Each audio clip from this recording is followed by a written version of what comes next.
tema da minha mensagem hoje é a corrupção do coração. Aí em Lucas capítulo 22, a gente vai ler do versículo 1 até o versículo 6. Lucas capítulo 22, versículo 1, vai dizer assim: Aproximava-se a festa dos pães sem fermento, que se chama Páscoa, e os principais sacerdotes e escribas procuravam o modo de matá-lo, mas tinham medo do povo. Então Satanás entrou em Judas, de sobrenome Iscariotes, que era um dos 12. E ele foi combinar com os principais sacerdotes e com os guardas do templo de que forma entregaria Jesus.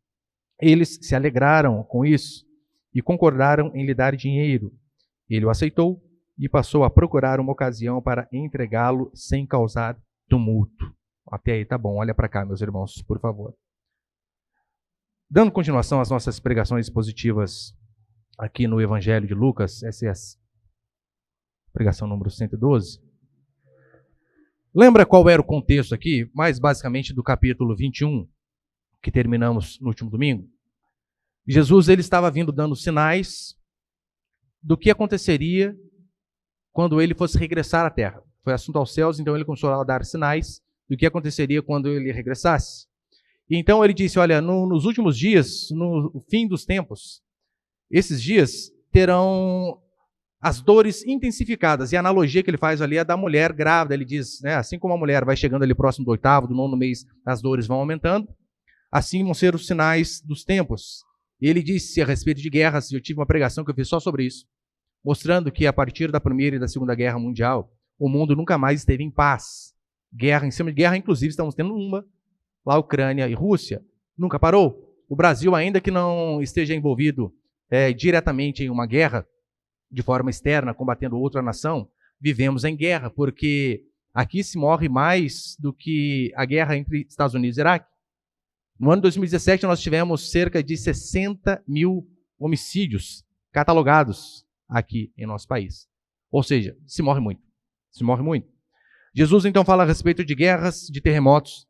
E eu cheguei a mostrar também que o século passado foi o século com mais de 200 terremotos, com ali, né, 6.0 para cima na escala Richter, nunca se teve coisa parecida.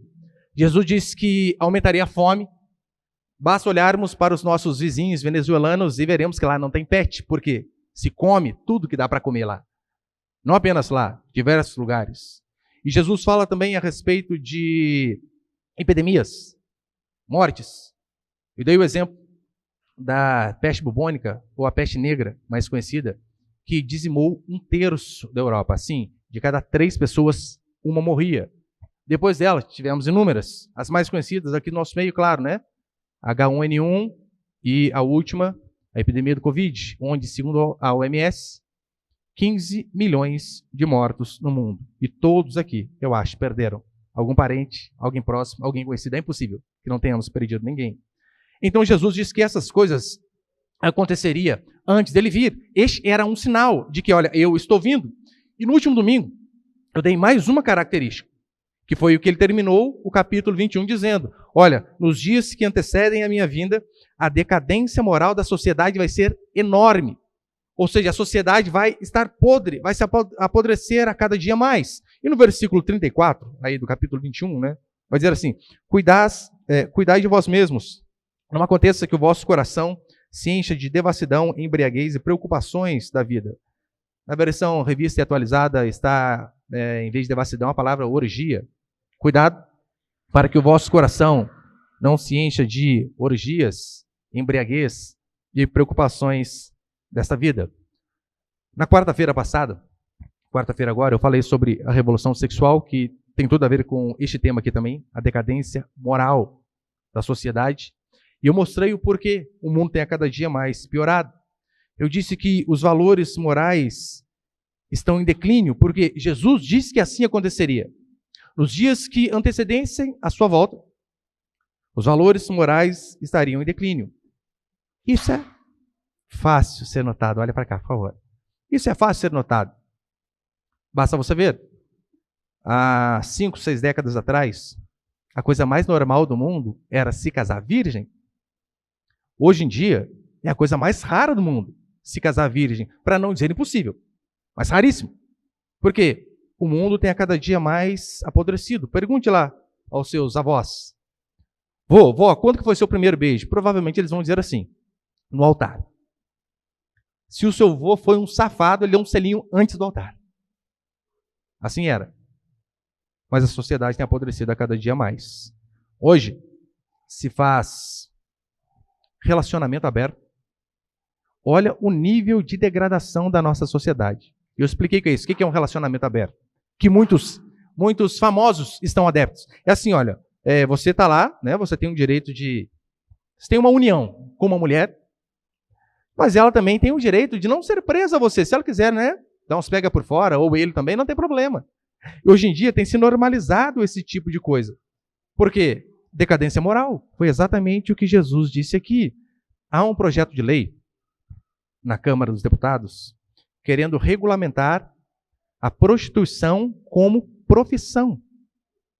Carteira assinada, FGTS, férias, 13º. Tem um outro projeto de lei, o 3369 de 2015, que diz assim: o projeto reconhece como família a união entre duas ou mais pessoas independente de gênero. Esse projeto de lei é do deputado comunista Orlando Silva, o mesmo autor do projeto, né, da censura, para você ver que não sai nada de bom de comunista. E eles dizem, né? O projeto reconhece como família a união entre duas ou mais pessoas independente de gênero. E eu expliquei aqui essa troca da palavra sexo por gênero proposital. Tanto é que hoje em dia casais, não posso nem dizer casal, né? Trisal, 3 pessoas. 2 homens, 1 mulher, 2 mulheres, e 1 homem, 3 homens, 3 mulheres. Esses grupos de relacionamentos fazem sucesso nas redes sociais. É mais um indício daquilo que Jesus diz, é verdade. Nos últimos dias, a decadência moral seria enorme. E então, com base nisso, nós entramos aqui no capítulo 22, que é um capítulo importantíssimo, porque essa passagem é fundamental para a nossa compreensão da história da redenção. Daquilo que, de fato, Cristo fez por nós, do seu sacrifício na cruz. Então, nós veremos que aqui a perseguição a Jesus Cristo ela é intensificada, a ponto de Judas combinar uma forma de entregá-lo, traí-lo, para que ele pudesse ser preso e assim morto. Aqui, nós vamos ver o que alguns chamam, né, a noite ali de quinta para sexta-feira. Sexta-feira ele morre. E então nós veremos a obra fundamental que Jesus Cristo fez quando ele veio a esse mundo, que foi morrer na cruz em nosso lugar. E com base nisso, né, nesses 6 versículos aqui, eu vou passar apenas 2 princípios hoje. Põe o primeiro, por favor. O primeiro princípio de hoje é o seguinte: lembre-se sempre dos feitos de Deus. Versículo 21, acompanha comigo, por favor. Versículo 1, melhor dizendo, né? Aproximava-se a festa dos pães sem fermento, que se chama Páscoa. Na verdade, eram 2 festas separadas, né? A festa dos pães asmos ou sem fermento e a festa da Páscoa. Só que como elas eram próximas, acabava uma e já emendava a outra, eles basicamente juntavam, né? A festa da Páscoa estava se falando ali das 2. Em Israel, havia inúmeras festas importantíssimas. Se tem um povo que era um povo festeiro, era o povo de Deus. Por isso que a gente gosta de festa, gente. Tem que gostar de festa. Como assim? Crente não gosta de festa. Tinha festas em Israel que eram obrigatórias. Obrigatórias. Havia a festa dos tabernáculos. Para mim, eu acho que para a criança era a festa mais divertida. Se saía de casa e se dormia uma semana em barracas. Imagina a criançada, hein? É uma maravilha. Havia a festa dos tabernáculos, da expiação, da dedicação, das trombetas. Todavia, a festa mais importante era da Páscoa. Tanto é que era obrigado, né, ir a Jerusalém, a não ser que você tinha algum problema ali. E cada um ali entendia a importância daquela festa. Sabe por quê? Todas as festas tinham o seu significado. Tinham um porquê. E a festa mais importante, essa da Páscoa, era comemorada a libertação do povo de Deus da escravidão do Egito. E então eles faziam questão de cumprir este mandamento de anualmente lembrar os feitos de Deus. Essa festa ela era celebrada com uma oferta de um cordeiro sem mancha, como sacrifício pelo pecado. E é importante você saber isso, que posteriormente eu vou voltar aqui, para você ver que depois, Jesus lá na frente, ele vai dizer: eu sou o cordeiro. Aquele cordeiro que era simbolicamente morto, eu sou ele. E Paulo vai confirmar isso também, claro, né? 1 Coríntios capítulo 5, Paulo vai dizer assim: removei o velho fermento, ou fermento velho, para que sejais massa nova sem fermento, assim como de fato sois, porque Cristo, nosso Cordeiro da Páscoa, já foi crucificado. Então a Páscoa, queridos, era uma alegria imensa para os judeus, mas era um terror para os romanos. Por qual motivo? Ora, era muita gente na cidade, a população basicamente quintuplicava, e a possibilidade de sair ali alguém que pudesse enfrentar César como um Messias era grande. Por isso os romanos tinham medo dessa festa aqui. Mas o grande objetivo para o povo de Deus, e o que se encaixa a nós, é que eles eram obrigados, tinham um mandamento de lembrar dos feitos de Deus. Aquilo que Deus fez no passado, Deus coloca como memorial para que aqueles homens e mulheres lembrassem e passassem as suas futuras gerações. Aquelas pessoas que não viram aqueles acontecimentos. Eles lembravam todo ano. A Páscoa, o pão sem fermento, era para lembrar, que eles ficavam uma semana comendo pão sem fermento, porque era para lembrar a fuga deles do Egito. Eles tiveram que sair tão às pressas que não houve tempo para o pão fermentar, então saíram e comeram aquele pão duro. E então Deus disse, vocês vão comer uma semana de pão sem fermento para lembrar aquele livramento que eu dei para vocês lá atrás. Lembrem. E é claro que em relação a mim e a sua vida, é de suma importância que nós também tenhamos essas memórias. Se você ler o Antigo Testamento, você vai ver que constantemente aquele povo via Deus agir em suas vidas e fazia marcos, altares, lembranças. O povo então atravessa o Jordão. Assim como Deus abriu o mar, Deus parou o Jordão para que o povo pudesse passar. E sabe o que eles fazem quando eles atravessam, sendo perseguidos, atravessam o Jordão a seco? Imagina, um rio enorme descendo, Deus para o rio. Olha, o povo atravessa, na hora que chega do lado de lá, o rio corre de novo. E então eles fazem um altar ali de pedras no meio do Jordão, pegam pedras do meio do Jordão e fazem uma beira também do Jordão, para que toda vez eles olhassem aquele altar ali, eles lembrassem, aqui Deus nos livrou mais uma vez. Aqui Deus fez um milagre em nossas vidas, nos livrando das mãos dos nossos inimigos. Tudo para lembrar como Deus livrou, o que Ele fez, que Ele não abandonou o seu povo, mas sempre esteve junto. Se você, meu irmão, tem esses marcos na sua vida, essas lembranças daquilo que Deus fez, se você faz o exercício de manter a sua memória fresca em relação a essas coisas, a probabilidade de você ser um ingrato e um frustrado é mínima. Mínima. Porque você vai lembrar daquilo que Deus fez, como Ele agiu, o quanto Ele estendeu a mão para você e o quanto te ajudou. Eu e você, nós devíamos, sim, criar esses marcos em nossas vidas para não esquecer. Porque nós somos tendenciosos a esquecer quase tudo que Deus fez no passado e lembrarmos apenas das tristezas do presente. As coisas não dão certo hoje, nós ficamos furiosos, ficamos bravos, enraivecidos. E esquecemos às vezes o que Deus fez ontem, anteontem, o que Deus fez durante toda uma vida. Olha o seu passado. Com base naquilo que Deus fez no passado, para que você possa ter esperança que Ele vai continuar fazendo no futuro. Eu não sei quanto a você, mas eu tenho algumas coisas que eu faço questão de marcar, no sentido de fazer um marco na minha vida. Coisas bem antigas, mas coisas recentes também. Eu me lembro. O dia em que o meu terceiro filho nasceu, o Arthur, e eu lembro que eu assistindo o parto, eu liguei para os meus meninos que estavam em casa, né, que tinha uma competição, porque até então eu tinha um branco e um moreno. E aí, o terceiro ia ser como? E tinha o nosso bolão de aposta em casa. E eu lembro que eu liguei para ele dizendo, olha, mais um para o Samuel, outro moreno. Mas depois eu fui descobrir que não era moreno, era roxo. O menino saiu dali e foi direto para a UTI, não pudemos vê-lo. Depois de 15 dias, a enfermeira da maternidade teve que bater lá em casa para dizer, pastora, a gente não pode deixar vocês verem o menino porque todo mundo pensava que ia perder ele. O seu filho nasceu muito ruim. Eu falei, olha, ainda bem que você não falou aquele dia. Porque foi um dia terrível. Minha esposa das 4 da madrugada até as 4 da tarde para ter uma criança. Eu lembro do meu quarto filho. Para mim foi um marco também. A minha esposa, acho que nos últimos 10 dias, uma semana, muita dor, muita dor, muita dor. E de levá-la no hospital e mandá-la de volta para casa, levá-la no hospital e mandá-la de volta para casa. E então fizeram um cardiotoco, não lembro o nome exato lá.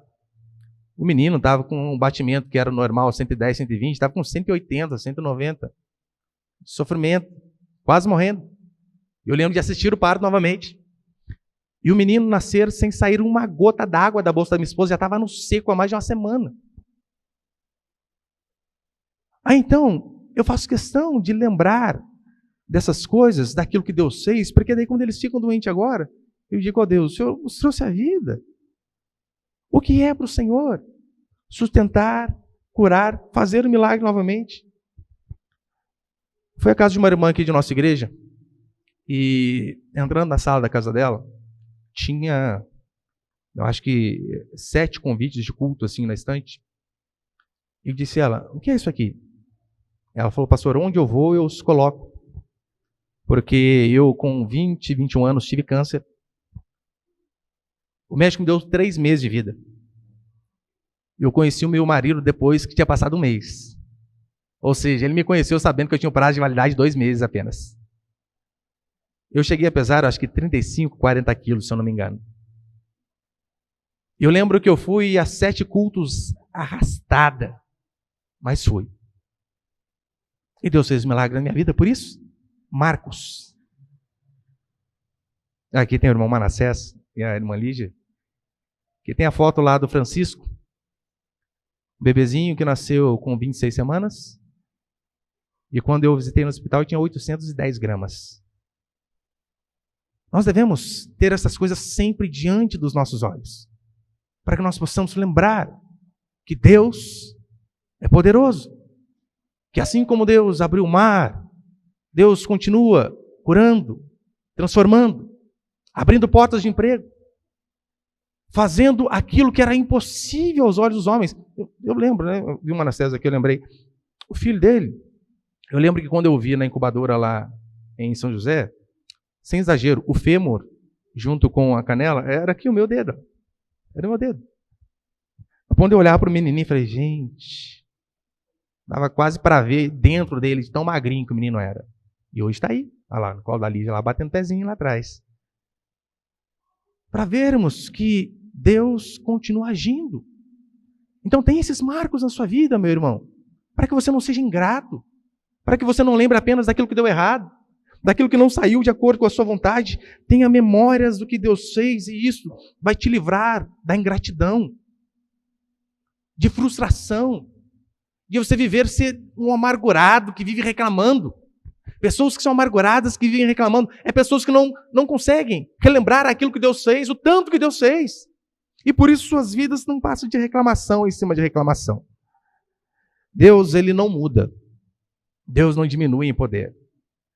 Nós que por vezes somos muito ingratos e não lembramos de nada que ele fez. Da mesma forma que ele abriu o mar, que ele andou sobre o mar. Da mesma forma como ele curou enfermos, ressuscitou mortos e voltou da própria morte. Esse Senhor continua agindo de forma sobrenatural. Que basta eu e você lembrarmos de todas essas coisas, porque isso vai nos alimentar, vai nos fortalecer, vai nos dar fé para os dias mais difíceis que nós podemos passar. Segundo, põe o segundo ali, por favor.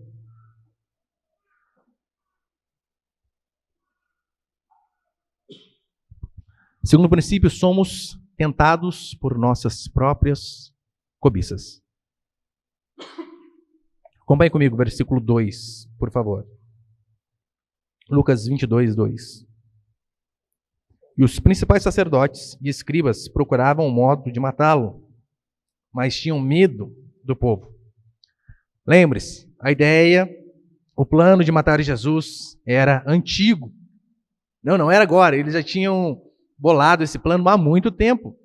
No capítulo 21, eles tentaram primeiro uma assertiva política, a ponto dos fariseus chegarem diante dele e dizer assim: Senhor, é lícito pagar tributo a César? Para colocar Jesus ali numa sinuca de bico, porque se Jesus diz, é lícito, a população fica contra ele. Se ele diz, não é lícito, eles dizem, olha César, tem um aqui que está fazendo maior confusão aqui, falando que nós não devemos pagar imposto, pagar tributo. E Jesus, claro, sai de forma espetacular. Dê a César o que é de César, dai a Deus o que é de Deus. Assim como falhou essa investida política, vieram depois os saduceus. Os saduceus vieram com uma investida teológica, falando a respeito da ressurreição, lembra? Senhor, olha, em nosso meio havia um rapaz que casou e morreu sem ter filho. Aí então depois casou o irmão dele, também morreu sem ter filhos. Depois casou o terceiro, o quarto. 7 irmãos morreram e por último morreu a mulher. Senhor, de quem ela vai ser mulher no dia da ressurreição, pois todos a possuíram? Eles, mais uma vez, tentando apertar Jesus Cristo. Jesus se sai de forma maravilhosa. Marcos vai dizer que este plano aqui não era nada novo. Eles já estavam pensando há tempos. Marcos capítulo 14, versículo 1 e 2. Olha o que o Evangelho diz. Dali a 2 dias seria a Páscoa e a festa dos pães sem fermento. Os principais sacerdotes e escribas procuraram um modo de prender Jesus por meio da traição, para o matar, pois diziam, não durante a festa, para que não haja tumulto entre o povo. E aqui nós vemos uma das coincidências da vida, né? O maior crime da história foi no feriado mais sagrado de Israel. O maior crime. Por mais que algumas pessoas sustentem o argumento ou a argumentação sobre o motivo da traição de Judas, eu já cheguei até a ouvir pessoas e ler escritores que dizem, olha, o motivo foi a desilusão que Judas teve com Jesus Cristo, porque Judas pensava que o Senhor seria um governante político, um governo aqui na terra, mas então ele abre mão deste governo terreno e diz que o seu reino é espiritual. E por conta disso, Judas ficou extremamente furioso, mas não foi esse o motivo. O motivo está bem explícito aqui no versículo 5 e no versículo 6. Acompanhe comigo. Eles se alegraram com isso e concordaram em lhe dar dinheiro. Ele o aceitou e passou a procurar uma ocasião para o entregar sem causar tumulto. Qual o motivo da traição de Judas? Ganância. Ganância. Convém observar algumas coisas importantes em relação à vida deste homem. Primeiro, que Judas nunca foi convertido, mesmo estando na igreja, na melhor igreja, com o melhor dos pastores. Isso mostra a mim e a você que frequentar uma igreja, e por vezes uma boa igreja, com boas pessoas, com um bom pastor, não nos faz automaticamente crentes, automaticamente filhos de Deus. Judas estava na melhor igreja, pastor dos pastores, dormia, almoçava, comia com Jesus Cristo, ouvia os ensinos diretamente dele. E mesmo assim, diz a Escritura que ele não era cristão, não era convertido. Então, eu e você podemos entender aquilo que Paulo disse, quando ele vai falar assim, nem todo de Israel é de fato israelita. Ou seja, nem todos que se diz povo de Deus é de fato povo de Deus. Você se ilude achando que todos que estão dentro de uma igreja cristã, neste momento, são crentes? São nascidos de Deus? São filhos de Deus? Oh Deus, não seja ingênuo. Não pense assim, de forma nenhuma. Judas era apóstolo, mas sendo apóstolo, diz a Escritura que ele era filho do diabo. Imagina, apóstolo, estava ali no meio deles. Lembra aquele episódio, quando Maria, quando uma mulher vai e quebra, né, um vaso de alabastro ali, diante dos pés de Jesus Cristo, enxuga com os cabelos. Judas estava presente ali, mas ali já tinha indícios de como que era o seu coração. Para você ver que o problema dele não era a questão de um reino terreno, não. Era o problema do coração. João capítulo 12, versículos 5 e 6, vai dizer assim, porque este bálsamo não foi vendido, aqui Judas indagando, né? Porque este bálsamo não foi vendido por 300 denários e o dinheiro dado aos pobres. Ele disse isso não porque se preocupasse com os pobres, mas porque era ladrão. Como responsável pela bolsa de dinheiro, retirava o que nela se colocava. Aquela mulher vai e quebra um vaso preciosíssimo diante de Jesus Cristo, com perfume. E Judas diz, isso aí poderia ter sido vendido. 300 denários. Denário era equivalente a um dia de um trabalhador comum. Ou seja, só ali temos quase um ano de trabalho. E olha Judas, o que é isso? Que desperdício! Poderia vender e dar aos pobres, mas a Escritura diz, ele não se preocupava com os pobres não, estava nem aí. Poderia ter vendido e dado a ele, porque ele repartiria para os pobres, se ele cuidava da bolsa. Ou seja, ia desviar um pouco para ele. Judas, ele era alguém com motivações totalmente erradas e dominada pela ganância. E aqui, você percebeu que nós já vemos uma quebra daquele paradigma de possessão demoníaca? Porque diz a Escritura que o Satanás entrou em Judas, versículo 3. Então Satanás entrou em Judas, de sobrenome Iscariotes, que era um dos 12. Você lembra o que aconteceu quando Satanás entrou em Judas? Não diz que ele, a partir do momento que Satanás entra nele, que ele vira a mão para trás. Esse é o estereótipo de demônio que você tem, né? Começa a falar grosso, vira o olho, eu vou te pegar. Esse é o estereótipo que você tem de alguém possesso, endemoniado. Alguém cheio de Satanás. Judas fez isso? Curvou a mão, falou grosso, virou o olho. Olha o que a Escritura vai dizer, versículos 4. Versículo 3, para entender melhor o contexto. Então Satanás entrou em Judas, de sobrenome Iscariotes, que era um dos 12. E ele foi combinar com os principais sacerdotes e com os guardas do templo de que forma entregaria a Jesus Cristo. Eles se alegraram com isso e concordaram em lhe dar dinheiro. E ele aceitou. Calma aí, ele foi possesso pelo demônio e foi vender a Jesus Cristo. De plena consciência. Sabendo o que ele estava fazendo. Você conhece alguns pastores que mercantilizam a palavra de Deus? Que estão apenas preocupados em lucrar, colocarem dinheiro no bolso? Que oferecem para você a água lá do Jordão? Nossa, aqui, acho que está muito limpinho para ser de lá, né? Foi a casa de uma irmã uma vez que vinha para a nossa igreja, eu cheguei lá, ela mostrou para mim um envelopinho de terra. Ela disse, pastor, essa terra é lá de Israel. Ah, não, Avá, não acredito. Sério. Fiz uma campanha na outra igreja lá e deu isso aqui para a gente. Falei, querida, quantos na televisão dizem que trazem terra de Israel? Se fosse verdade, Israel teria escavado tanto, já teria saído lá embaixo, lá no inferno já, eu acho. Ou do outro lado da terra. E detalhe, vendem. Tudo é dinheiro. Conhece pastores que fazem isso? Que fazem da palavra de Deus mercado? Que estão ali apenas para enganar o povo e arrancar dinheiro do povo para si?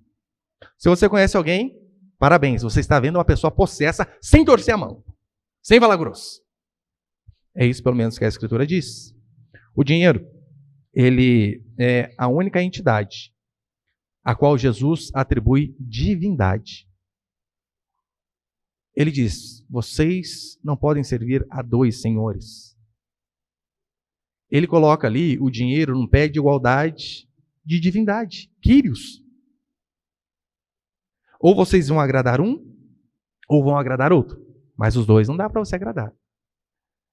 Ele não coloca os deuses romanos com um padrão de divindade, não. Os deuses romanos também não. Mas coloca o dinheiro. Por quê? Porque nós não podemos servir a dois senhores. O dinheiro, ele passa a ser um Deus na minha e na sua vida quando nós colocamos ele na frente do próprio Deus. Quando a nossa vida não gira em torno de agradar o Deus dos céus, mas o Deus Mamon. Se a sua vida gira em torno de dinheiro, tome cuidado. Você está adorando um Deus errado. Eu não estou dizendo que nós não podemos nos preocupar com dinheiro, devemos ter essa preocupação.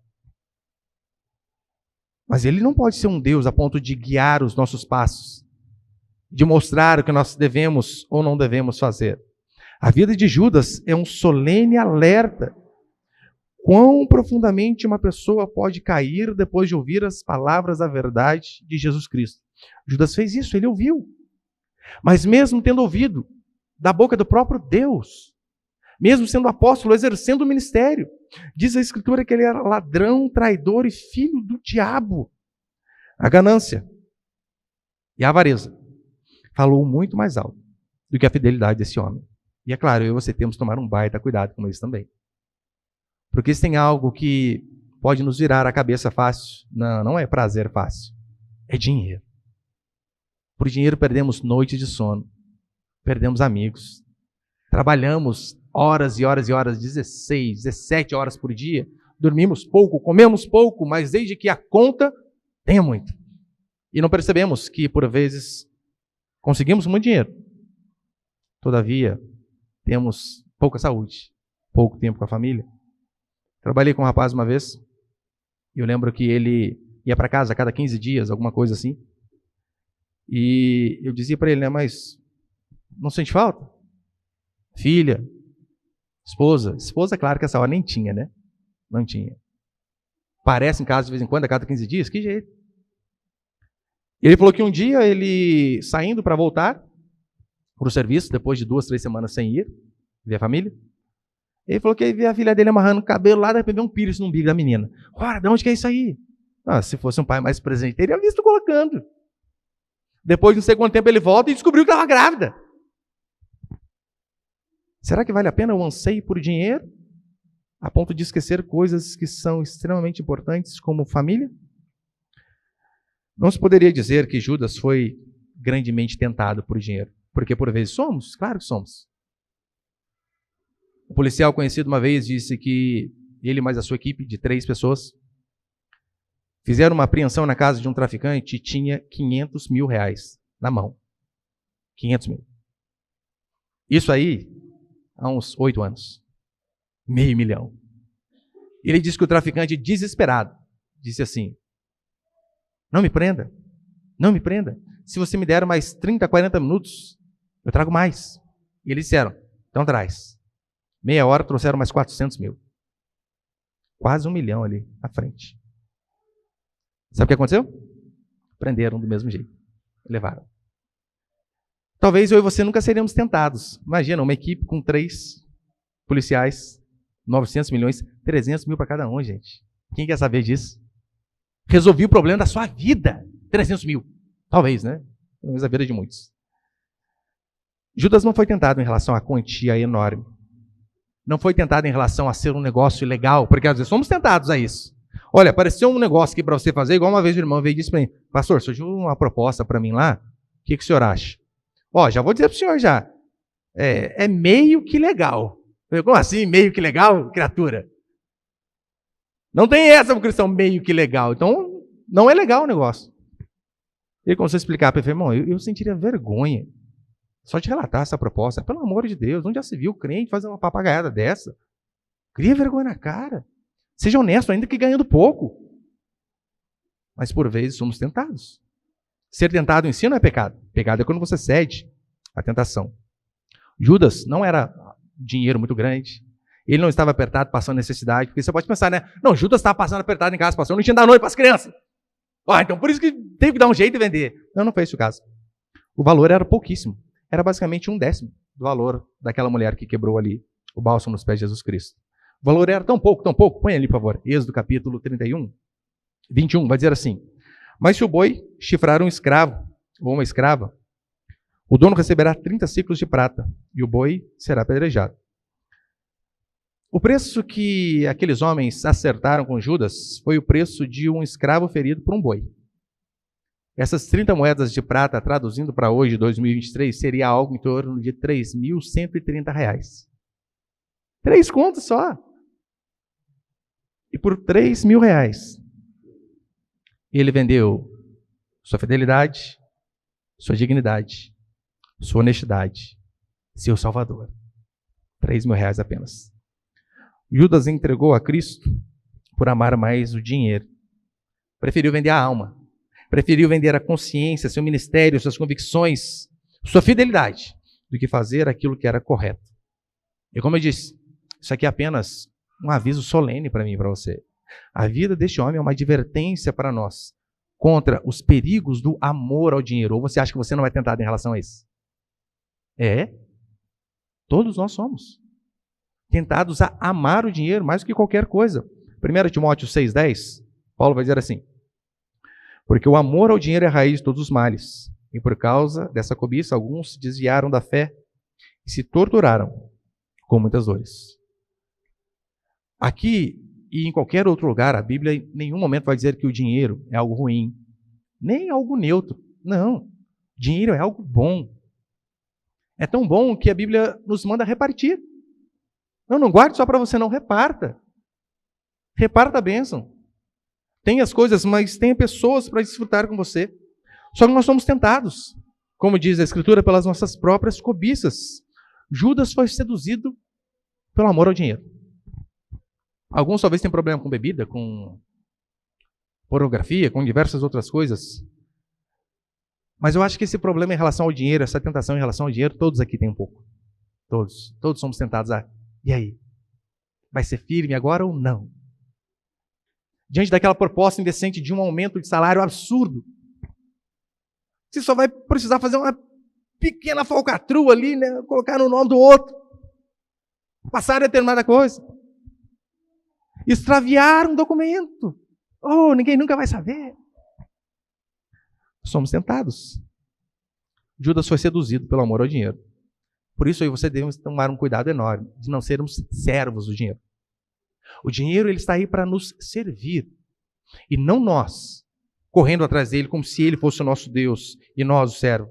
Ah, pastor, mas isso aqui estava nos planos de Deus, que Judas o traísse. Até algumas profecias no Antigo Testamento que alguns teólogos vão dizer que está falando diretamente aqui desta passagem, por mais que não haja consenso. Mas, por exemplo, você vê passagens como Salmo, põe ali, por favor. Pode pôr também. Pode pôr para frente. Ah, não, volta lá então, Salmo. O Salmo 41, versículo 9, vai dizer assim: até mesmo meu amigo íntimo, em quem eu tanto confiava, que comia do meu pão, voltou-se contra mim. Põe próximo, por favor. Zacarias, capítulo 11, versículo 12. Eu lhes disse, se vocês acharem melhor, deem-me o meu pagamento, caso contrário, deixem-no. Assim, eles pesaram o meu pagamento 30 moedas de prata, e o Senhor me disse, jogue no tesouro este dinheiro extravagante que eles pagaram por mim. E assim eu fiz. Por mais que não há um consenso de que essas passagens façam referência ao que Judas fez aqui com Jesus Cristo, o próprio Jesus Cristo tinha avisado. Quem está comigo aqui vai me trair. Quem come comigo, quem está sentado à mesa. Então ele sabia. É verdade, sim, que Jesus sabia. Todavia, o fato de Jesus saber não livra Judas dessa culpa. Não livra. Leon Morris, ele vai dizer de forma perfeita isso aqui, por favor. Olha o que ele diz. O fato de que Deus exerce a sua providência sobre o mal que os homens maus praticam, enquanto ele leva a efeito o seu propósito, não os torna menos maus. Permanecem sendo homens responsáveis. Ou seja, Deus, por vezes, ele usa a maldade do ser humano para que o seu propósito seja cumprido. Foi o que aconteceu aqui. Já estava nos planos de Deus que Jesus Cristo fosse entregue. O que ele fez apenas foi usar o coração avarento e ganancioso de Judas para que o seu propósito se cumprisse. Mas não é assim, Judas não é livre dessa responsabilidade. Não é livre de jeito nenhum. Tanto é que no versículo 22, acompanha comigo, por favor. Lucas 22, versículo 22. Vou pregar sobre isso mais adiante, mas aí fica bem claro. Olha o que vai dizer. Porque, na verdade, o Filho do Homem vai segundo o que está determinado. Ele vai, já está determinado.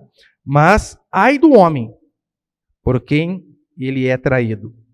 Ai do homem por quem ele é traído. Mesmo sabendo que ele vai. 1 Pedro 5,8, Pedro vai dizer assim, tende bom senso e estáis atentos. O diabo, vosso adversário, anda em derredor, rugindo como um leão que procura alguém para devorar. Resisti-lhe, firmes na fé. Ou seja, o diabo ele está ao nosso derredor, como um leão faminto, procurando apenas uma oportunidade para nos devorar. Ele estava ali ao derredor de Judas também. Mas o que a Escritura diz? Resista firme na fé. Judas não fez. Estou encerrando. Judas, ele era alguém extremamente privilegiado. Ele viu diante de seus olhos Jesus Cristo acalmar a tempestade. Ele viu diante de seus olhos coxos andarem, paralíticos andarem. Provavelmente, ele viu a hora que Pedro dá uma espadada na orelha do soldado mau, que Jesus Cristo pega o pedaço de orelha e cola. Como assim? Ele provavelmente viu Jesus andar sobre o mar. Inúmeras coisas. Como assim? Esse moleque com 5 pães e 2 peixes e todo mundo comeu. Isso é um absurdo. Água? Gravinho? Não é possível. Judas viu todas essas coisas.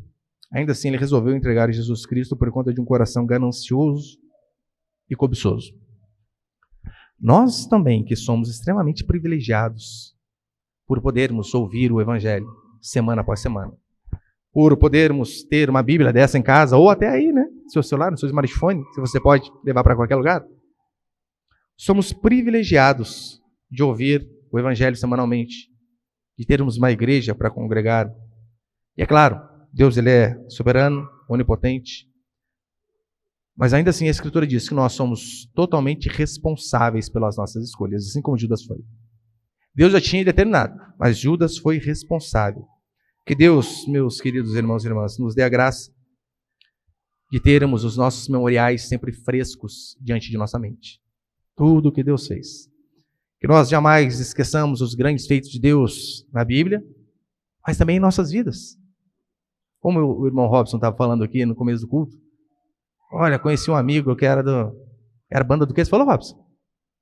De rock, você que era roqueiro, né? O Robson, doidão roqueiro lá. E Deus faz. Eu também, vida louca ao extremo. E eu vejo de onde Deus me tirou. Pior que eu, só uma pessoa aqui na igreja. Vou falar que é o meu primo. A gente era ruim demais. Mas então nós olhamos de onde Deus nos tirou.